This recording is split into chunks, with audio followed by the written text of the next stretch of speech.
Udaipur files movie पर रोक लगा दी गई है, और रोक लगाई है उस दिल्ली हाई कोर्ट ने जिसके जज यशवंत वर्मा के घर बोरे भर भर कर नोट मिले थे। नुपुर शर्मा की पोस्ट शेयर करने मात्र पर उदयपुर के कन्हैयालाल टेलर की हत्या करने वाले मोहम्मद गौश और मोहम्मद रियाज को ढेरों सबूत होने के बावजूद 3 साल में सजा मिलना तो दूर, गवाहों की पेशी तक नहीं हुई है। परंतु मर्डर को दिखाने वाली फिल्म पर मात्र 3 दिन में रोक लगा दी कट्टरपंथी मौलाना मदनी की पिटीशन पर। लोग कहने लग गए हैं देश में मोदी सरकार से ज्यादा ताकत कपिल सिब्बल, अभिषेक मनु सिंघवी और प्रशांत भूषण जैसे दलालों की है। सरकार बटला हाउस, ओखला और हल्द्वानी जैसे अनेक क्षेत्रों में बांग्लादेशी और रोहिंग्या घुसपैठियों के अवैध कब्जों पर बुलडोजर चलाती है, सुप्रीम कोर्ट रोक लगा देता है। सरकार वक्फ संशोधन विधेयक पारित करती है, सुप्रीम कोर्ट इन दलालों के कहने पर कानून पर रोक लगा देता है। सरकार कांवड़ यात्रा के मार्ग में दुकानों पर पट्टिका लगाने को कहती है, सुप्रीम कोर्ट रोक लगा देता है। सरकार अपराधियों और कट्टरपंथियों के खिलाफ बुलडोजर एक्शन शुरू करती है, सुप्रीम कोर्ट रोक लगा देता है।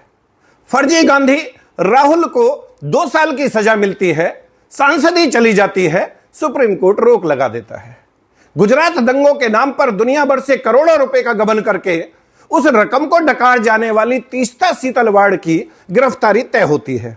सुप्रीम कोर्ट सिब्बल के कहने पर आधी रात को रोक लगा देता है।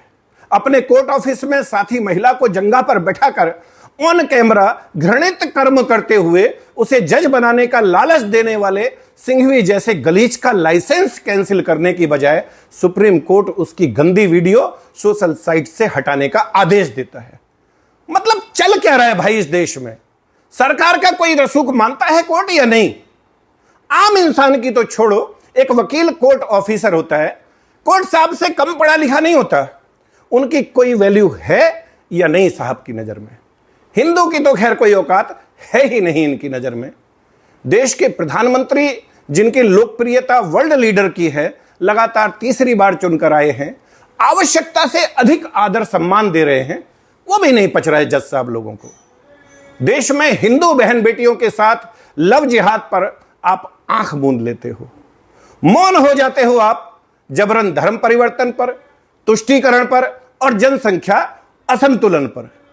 बांग्लादेशी और रोहिंग्या घुसपैठियों पर सरकारी कार्रवाई शुरू होते ही आपकी छाती में दूध उतर आता है।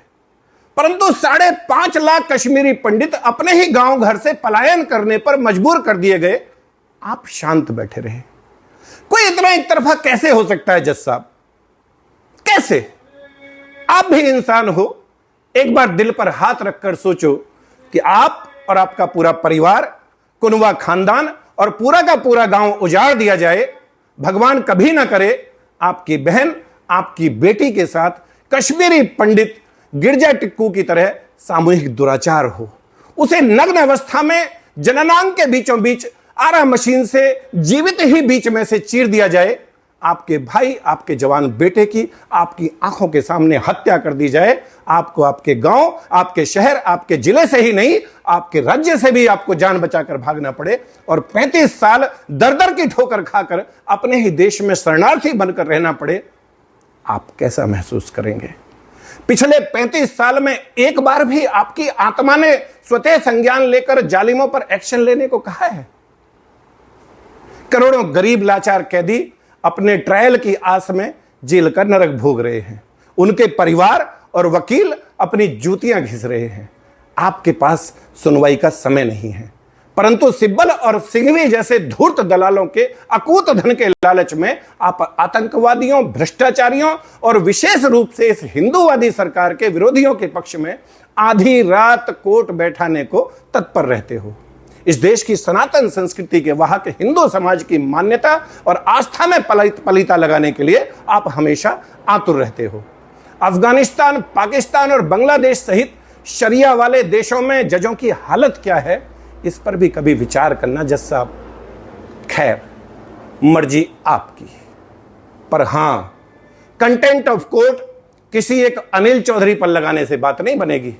देश के बच्चे बच्चे की जुबान पर यह बात है, और अगर यकीन ना आए तो अपने किसी सगे वाले के बच्चों से पूछ लेना, वो बताएगा भारत की न्याय व्यवस्था कितनी सड़ चुकी है। वो बताएगा कि सब लोगों का मानना है कि भारत में अगर कोई विभाग सर्वाधिक भ्रष्ट है तो वो जुडिशरी है, और ये आपकी अवमानना नहीं, आपकी शाख बचाने की कोशिश है।